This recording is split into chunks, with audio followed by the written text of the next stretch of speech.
talagang sinulo muna ni Edward si Maymay bago ito nagpunta ng Italia, bago sila nagpunta ng airport. Talagang magkasama muna sila guys para kumain, magkuntuhan, magtawanan. May iba dyan na iniisip agad nila na mag-date, na magano-ano sila sa kanilang pag-solo flight. Pero sila po ay ano lang, maging masaya lang kasama ang mga fans. Ayan, picture guys. Gusto lang makakasama ni Edward si Maymay as a deepest friend. Mayroon silang deepest friendship guys. Mayroon sila ngayon. Ayan po guys, may spend din sila ng time guys. Nag-spend sila ng time para sa kanilang mga fans.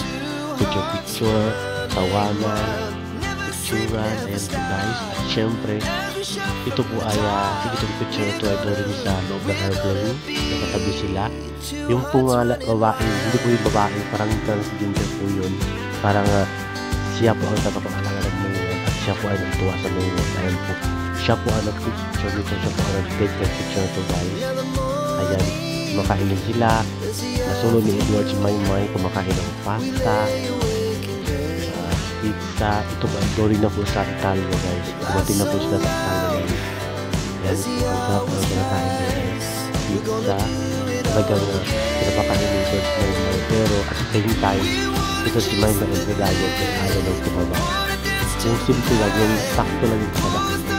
Ayan, napakasarap ng pizza. Ang paminta ang mag-choma guys. Kahit-kahit po sila at yung mag-picture guys.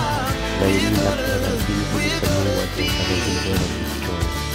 Ito naman ang caption guys kung ako ang mga picture. Ayan ang baka ng picture. People say behind your back people will find you for instead of fixing the fault in their own life. Diba?